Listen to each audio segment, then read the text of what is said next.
ایک نوجوان ابراہیم بن ادم رحمۃ اللہ تعالی علیہ کے پاس آتے ہیں اور آ کر عرض کرتے کہ حضور، میں گناہوں سے بچنا چاہتا ہوں، میں نیک بننا چاہتا ہوں، میں نمازی بننا چاہتا ہوں، دنیا کے دلدل سے نکلنا چاہتا ہوں،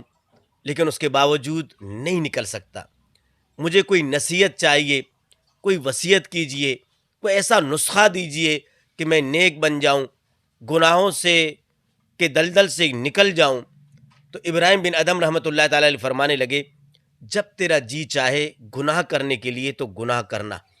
لیکن اللہ تعالیٰ کے رزق کھانا چھوڑ دینا۔ وہ نوجوان کہنے لگا کہ یہ کیسے ہو سکتا ہے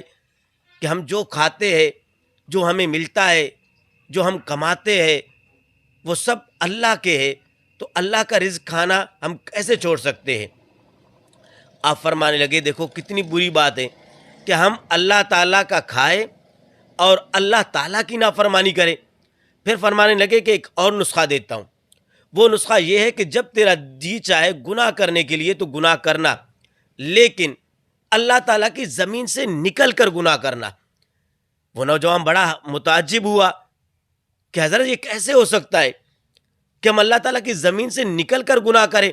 حالانکہ مشرق، مغرب، جنوب، شمال جہاں چاہیں گے اللہ تعالیٰ کی زمین پائیں گے، اللہ کی زمین سے تو کوئی نکل نہیں سکتا۔ آپ فرمانے لگے، دیکھو کتنی بری بات ہے، اللہ کی زمین پر رہے اور اللہ کی نافرمانی کرے۔ پھر فرمانے لگے کہ اگر یہ نہیں کر سکتا، ایک اور نسخہ دیتا ہوں، وہ نسخہ یہ ہے کہ جب تیرا جی چاہے گناہ کرنے کے لیے تو گناہ کرنا، لیکن اپنے آپ کو اتنا چھپا کر گناہ کرنا کہ تجھے رب نہ دیکھے۔ وہ نوجوان بڑا تعجب میں ہوا اور کہنے لگا کہ یہ کیسے ہو سکتا ہے، ہم اپنے آپ کو رب سے کیسے چھپا سکتے ہیں؟ ان اللہ کان علیکم رقیبا، وہ ہر وقت ہمارے ساتھ ہے، وہ سمیع ہے، وہ بصیر ہے، وہ ہمیں دیکھ رہا ہے۔ ہم جہاں بھی جائیں گے، خلوت میں، جلوت میں، تنہائی میں، اجتماع میں، ہر جگہ میرا رب دیکھ رہا ہے، تو اللہ تعالیٰ سے چھپنا ناممکن ہے۔ ابراہیم بن ادم فرمانے لگے، دیکھو کتنی بری بات ہے کہ تیرا رب تجھے دیکھ رہا ہے اور تو گناہ کر رہا ہے، تیرا رب تجھے دیکھ رہا ہے اور تو غیبت کر رہا ہے۔ فرمانے لگے، اگر یہ نسخے پر عمل نہیں کر سکتے، ایک نسخہ اور دیتا ہوں، وہ نسخہ یہ ہے کہ گناہ کرنے کے لیے تیرا جی چاہے گناہ کر، لیکن جب ملک الموت روح قبض کرنے کے لیے آئے تو ان سے کہنا کہ تھوڑی دیر کے لیے صبر کر لو، میں توبہ کر لوں، اس کے بعد میری روح کو قبض کر لے۔ وہ نوجوان کہنے لگا کہ حضرت یہ کیسے ہو سکتا ہے کہ ملک الموت آئے اور مجھے مہلت دے؟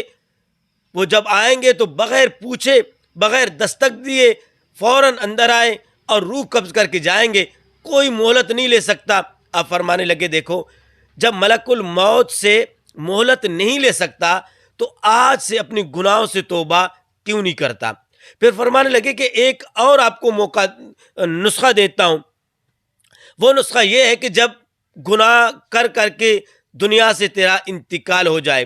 جب تو قبر میں جائے اور منکر نکیر آ کر آپ سے سوال کرنے لگے تو منکر نکیر کو اپنے قبر سے نکال دینا کہ میں تمہیں سوالوں کا جواب نہیں دیتا۔ وہ نوجوان کہنے لگے کہ حضرت یہ کیسے ہو سکتا ہے کہ منکر نکیر کو میں اپنے قبر سے نکال سکوں؟ وہ جب آئیں گے زمین کو چیرتے ہوئے آئیں گے اور مجھے بٹھا کر جھنجھوڑ کر سوال کریں گے، میری کیا جرت کہ ان سے میں بات کر سکوں؟ آپ فرمانے لگے، اگر منکر نکیر کو اپنی قبر سے نکال نہیں سکتے تو آج سے ان کے سوالوں کے جوابات کی تیاری کیوں نہیں کرتے؟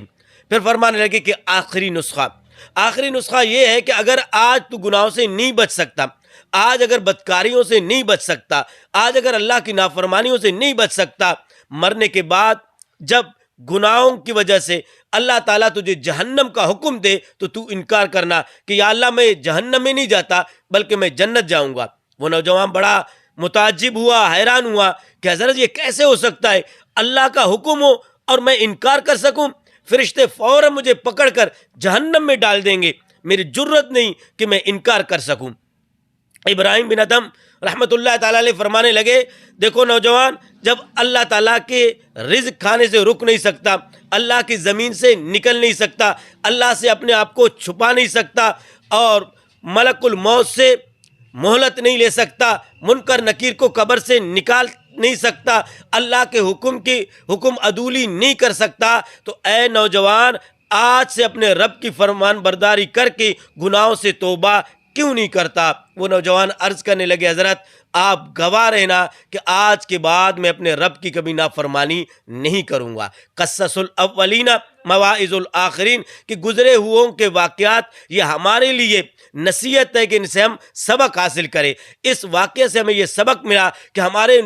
نوجوان جو تھے ایک دور کے، وہ جب بزرگوں کے پاس جاتے تو وہ اپنے کاروبار کے لیے نسخہ نہیں لیتے، اپنی شادیوں کے لیے نسخہ نہیں لیتے، اپنے مال کے بڑھوتری کے لیے نسخہ نہیں لیتے، بلکہ وہ اگر جاتے تو اپنی قبر کے بارے میں، اپنی حشر کے بارے میں، اپنے رب کی رضا کے بارے میں، اپنی قبر کو روشن کرنے کے لیے، اپنے رب کو راضی کرنے کے لیے، نبی کریم علیہ الصلوۃ والسلام کی سنتوں پر عمل کرنے کے لیے نسخہ مانگا کرتے تھے۔ اور ایسے نوجوان جب نسخہ لیتے، اس کے بعد جو اپنی زندگی راہ راست پر چلاتے، تو ایسوں کے لیے اللہ تعالیٰ کی پھر رحمت کے دروازے کھلتے ہیں، ایسوں کے لیے اللہ تعالیٰ کی جنت کے دروازے کھلتے ہیں، ایسوں کی اللہ تعالیٰ پھر غیبی مدد فرماتا ہے۔